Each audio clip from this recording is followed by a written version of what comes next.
Hello and welcome back to another update where I cover the latest developments throughout the front line in the Russo-Ukrainian war. It is your host Whip Union, and in this one we have a lot of developments.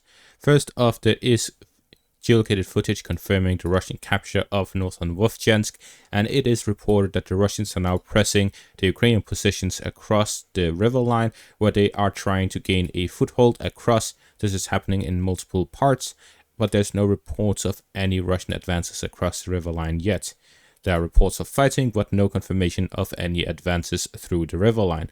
But this means that the Russians are pressing on with the capture of the town. Moving on to the next section of the front line, we see here that there are multiple reports from the Russian Ministry of Defense and other sources here on the 20th of May. The 20th of May is a significant date because that is the day of the capture of Mariupol, and it is also the capture of Bakhmut. So this means that there are two significant battles that ended on the 20th of May. Therefore, there is a political interest in announcing captures on this day. It is reported that the Russians have recaptured Krinky and that they have captured Bilorivka. Bilorivka was reported by the Russian Ministry of Defense and Krinky by other sources. The village of Bilorivka was instead reported by Russian soldiers to not have been captured yet, but heavy fighting was taking place within the village. This means that it is likely that the village is not taken, as Ministry of Defense reports are not very reliable at all from either side. The Battle of Krinky may have ended, but I'm waiting for further confirmation and geolocated footage because otherwise I cannot be sure of that report being accurate. But fighting has taken place within Krinky and Bilorivka, and the situation is developing.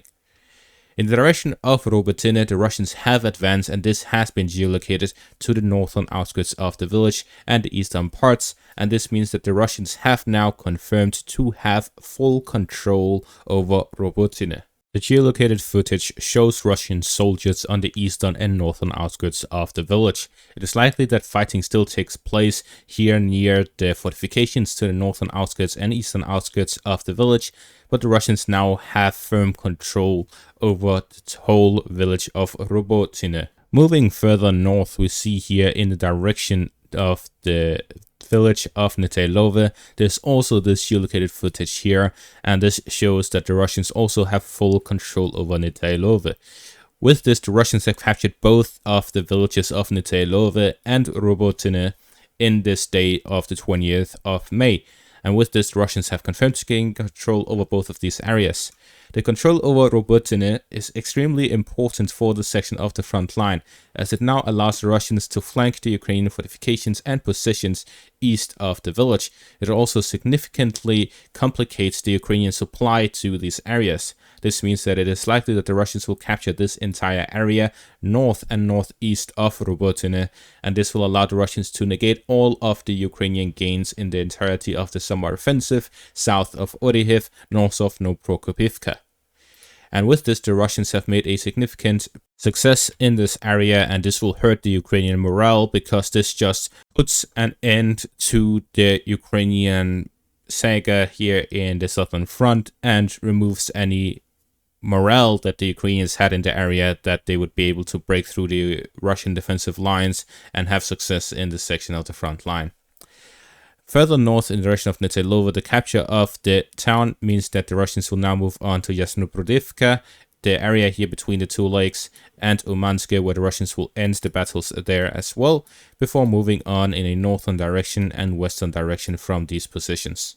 Slightly south here in the northern parts of Novomikhailivka, the Russian advance into Pereskovivka has been confirmed with this geolocated footage, confirming the Russian presence within the village, and the Russians continue to press the Ukrainian positions in the area. Further north, we see here in the direction of the northwest of Avdiivka, the Russians have advanced in two directions, and fighting is taking place by Novoalexandrivka. To the southeast of Novopokrovsk, the Russians are closing in on the village from the southern parts. This is to gain control over the forest lines in the area, pressure the Ukrainian positions here to the south of Novopokrovsk, and flank them from the south. The Russian strategy typically is to push on towards villages from the northern and southern parts to flank the Ukrainian positions in the area, both an assault from the south and from the north, while storming it head on from the east will allow the Russians to attack from 3 separate directions. This expands the front line and allows Russians to gain a proper advantage when choosing where to attack, giving the Russians the initiative. While attacking from only one area makes it obvious where they are attacking from, and the Ukrainians will be able to prepare for it properly. Further north here by Netailove, the Russians have expanded in a northeastern direction along the highway towards the Ukrainian fortifications in the area. This is to flank the Ukrainian positions in Alexandropil and to advance further northwards along the highway, and to flank the Ukrainian positions west of it by moving along the areas that are less fortified here. This is to move on to the next Ukrainian line of defense and pressure the Ukrainian positions in a northern direction towards Konstantinivka. As a Russian assault and operation towards the capture of Konstantinivka would mean that the Russians would move along both this highway between Avdiivka and Konstantinivka, as well as moving towards the highway between Konstantinivka and Pokrovsk towards the city. Further north in the direction of the village of Klishivka and the micro-district of Joseph Yar, there's further geolocated footages confirmed. In the direction of Klishivka, there's no further advances, but additional geolocated footage, as seen here, shows the Russian advance in the area and the Russian presence in the southern parts of the village. In the direction of the micro-district, there is a small advance by the Russians, capturing the final parts of the garage area here to the southern parts of the micro-district. This shows the Russians have gained control over the southern flank of it and will likely push in a northern direction. This is to gain further control over the apartment complexes in the area in the southeastern parts and in the western parts of it. Gaining control over those would gain full control over the micro-district. We see that the Russian advance took place here from the southeast towards the micro-district from the southern direction. This is to take advantage of the heights here in the south, instead of attacking head-on, which they did in combination with this assault from the south. That has allowed the Russians to gain control over the eastern parts and strengthening their foothold and position within the micro-district. Now, there are 2 pieces of very interesting footage from the war from the front line. The first one is this video here, which shows a Russian infantryman hiding and avoiding the FPV drones going after him. In this video that is approximately 2 minutes long, it is sped up and cut, but in this period of time between the Russian moving from one trench to another, he was shot at by 3 different FPV drones, yet not a single one managed to hit him. This shows that despite the most fragile thing in war being the human body, he avoided 3 FPV drones and managed to not just not die, but he managed to not get hit at all, completely scot-free. This means that the soldier was able to continue just as he was, despite being shot at by 3 FPV drones.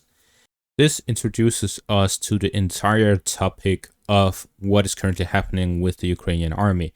Due to the mass mobilization taking place to fill in the gaps, this also means that at the same time as the Ukrainians receive more and more FPV drones to the point that they use it as one of the main munitions that they use against the Russian army, they also need to train more soldiers to be able to use them.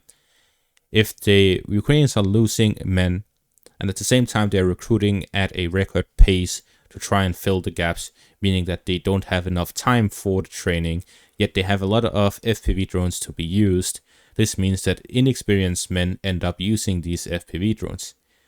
It could be that the operators of these FPV drones simply have not used them that much and did not receive the proper training, and therefore were unable to actually hit the infantry despite losing 3 of them.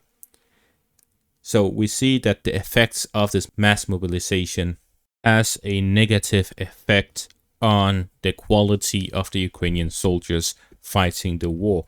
At the same time, we see this video here, which shows a Russian Blyadmobil, or the turtle tank, or whatever you want to call it. We talk about how impenetrable it is, how impregnable it is. It is the defensive tank, the offensive tank, the tank that is able to survive pretty much anything. Yet it was hit by a mine and it blew to bits. The crew survived, but the tank did not. And with this, we see that the toughest thing managed to get destroyed, but the weakest thing managed to survive. With this, we see that there are several developments across the front. Some are accurate, some are inaccurate, some need further confirmation. But all in all, the battle continues, the heavy fighting continues, a lot of losses are taking place. And this is all for this update. Thank you all for watching. Make sure to leave a like, subscribe, and check out my Patreon for additional content. Thank you all for watching, and have a great day.